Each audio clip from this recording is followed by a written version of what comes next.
My baby girl died at birth. My son Sean had severe cerebral palsy.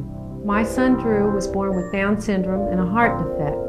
My daughter Beth has epilepsy, resulting in mental retardation with autistic tendencies. My son Davey was a preemie. He has cerebral palsy and is visually impaired. My daughter was born with a heart defect. My son Nicholas has a rare disease which affects his language and his growth. My teenage son Stevie is mentally retarded. These are parents who have experienced the devastation of finding out their child has a physical and/or mental condition which would handicap that child's normal growth and development. Some parents have experienced the loss of a child. There are many situations and problems that can shatter a parent's dreams, and sharing information and support from one who has been there is the purpose of a program in Eastern North Carolina called Parents Supporting Parents. Having someone there to explain what happens, maybe what they've been through, the hospital system, just being there, you know, and saying, well, we remember when this happened and this, and just knowing the schedule and the situation. And, you know, if you're in a hospital for 2 or 3 weeks, that gets to be wearing. And so it's nice having someone there that's either been through it or can kind of tell you, well, we remember that, and, you know, 6 weeks from now, you won't even be thinking about this. My doctor referred me to a whole lot of different places and different parents that had similar situations, and some of their situation was a little bit more severe than what Sean was, and that, you know, made me say, well, you know, your problem's not so bad because here's another mother that's going through, you know, something greater than what you're going through, so why can't you handle, you know, this? And I feel like by me getting involved with other parents with similar situations, that helped me to get a full understanding of Sean and to accept him and to not feel sorry for myself, you know, not to feel sorry for the way he was. When I moved to Greenville, I was contacted by Parents Supporting Parents. And this came through the DEC to just help. You know, do you need something? Can we be of help to you? And at that time, it was really a good time to get some help because Stevie was approaching 13, and I had some real questions about what to do with a teenager. And I was paired with a parent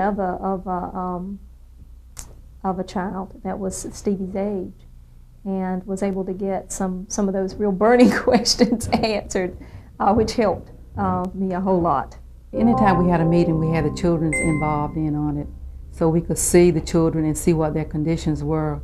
And then at these meetings, you get sort of closely knitted with the parents until it would just kind of take on at home, and we would have like conversations on the telephone at home, especially when, you know, it kind of situation got kind of bad, you know, you were down and out, and you could talk to, you know, friends and parents of other children, you know, about your problems, and they kind of seem to pull you out.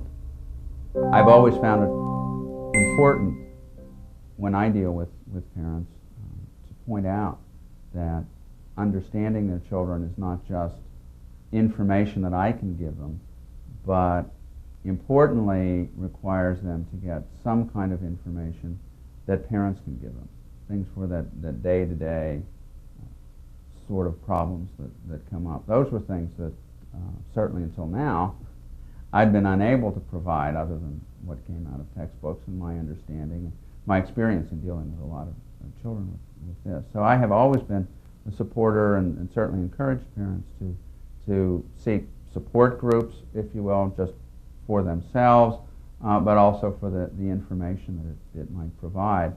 I think the thing that people need to be aware of is if any parent has been through a situation like this, once they are over that traumatic period, then they are much more willing to reach out and help. And there's just a natural affinity that happens. I mean, you can identify with the person that's going through this. You have compassion. You know what it feels like. You know what it's like that a child may die, and therefore you just have a bond with that person. And I have found personally that I just react more so than I ever did before. And you'll talk to folks, you'll reach out, and you can help to a certain degree. I mean, because you've been through it. It's not so much that you're a professional at it, it's that you felt those same feelings. You've been scared to death like they are. You've wondered, will your life ever be the same, and can you get through this situation? Being a single parent, there are just some things that women just can't do, and there are just some things we can't model. And modeling is real important for a child that's mentally retarded.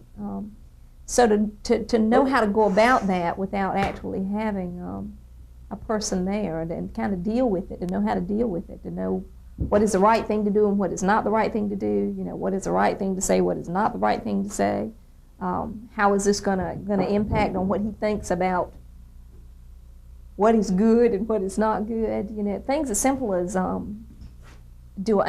should I really worry a lot about letting him go in the men's bathroom by himself? My daughter has gotten some help from siblings of other children, because when we would have the meetings, we would include the children, you know, not only the special child, but the sisters and brothers.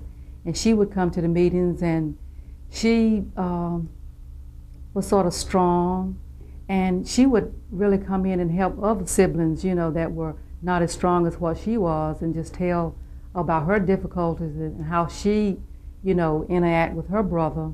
When a doctor or nurse or someone in the hospital refers a family to our contact person, then they will go to the family and ask them, would you like us to put you in touch with a family who has been in this situation? And the family with the trauma, or the child that has the problem, will say yes or no, and then our contact person will match them with a family who has had training that is able to work with them.